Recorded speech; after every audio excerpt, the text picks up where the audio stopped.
Silakan. Pendapatan dari batu bara itu tentunya juga penting ya Pak ya. Tapi Pak masih ada side effect-nya, masih ada efek sampingnya apalagi di lingkungan ya.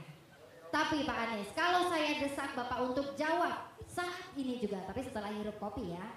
Setelah hirup kopi, menurut Bapak solusi apa yang akan Bapak upayakan agar batu bara ini tetap menghasilkan keuntungan namun Pak lingkungan tetap terjaga? Ya, satu, tentang batu baranya sendiri menurut saya harus ada sistem bagi hasil yang lebih adil sehingga masyarakat di sini bisa mendapatkan yang setara. Satu.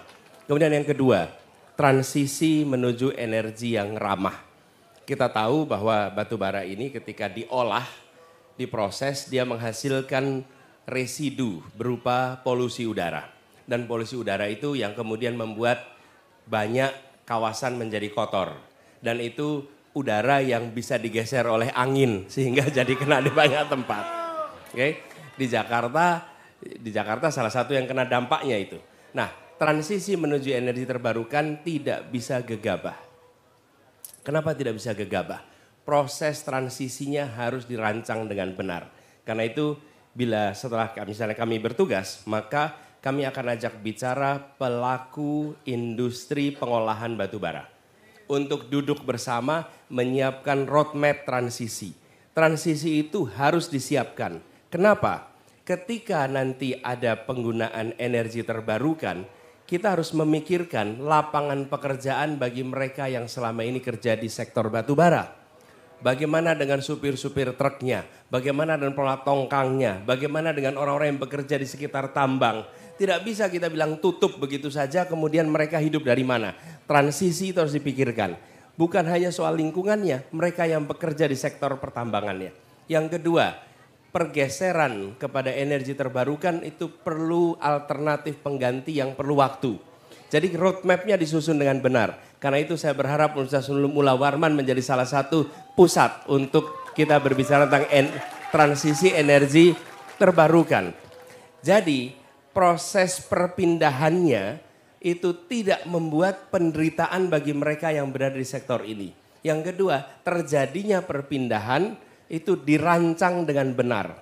Kita salah satu produsen terbanyak batu bara.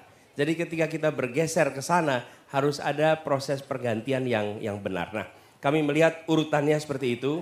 Harapannya nanti setelah ada proses ini maka kita akan punya sumber energi terbarukan yang sesungguhnya. Dan itu mengingatkan pada ini sebetulnya ini. Ini salah satu figur idola sejak saya masih sekolah dulu. Namanya Profesor Emil Salim. Oke, Pak Emil Salim ini adalah seorang pribadi yang saya sepemahaman. Ketika saya kuliah dulu, saya sempat menulis sebuah paper. Judulnya kira-kira begini, bagaimana ekonomi dan ekologi berjalan bersama. Karena ekonomi dan ekologi berasal dari akar kata yang sama. Oikos nomos dan oikos logos. Dua-duanya tentang bagaimana kehidupan keluarga, rumah tangga itu bisa maju. Nah, jangan sampai ekonomi dan ekologi tidak sejalan. Nah, mengembalikan ini salah satu bukunya. Kebetulan saya dapat, nah ini lain kali kalau dapat buku minta tanda tangan ya. Nah, ini buku ini saya dapat dari Pak Emil Salim dan bukunya ada tanda tangannya di sini. Terlihat sudah lama ya Pak ya bukunya. Oh ya, udah berwarna ya bukunya ya. Ini buku lama, tapi saya bawa di sini ketika saya datang Kalimantan, saya bilang kita akan bicara lingkungan hidup. Dan ini salah satu contoh teman-teman sekalian, insya Allah ke depan kita akan buat ekonomi berkelanjutan untuk Indonesia, untuk Kalimantan Timur. Terima kasih.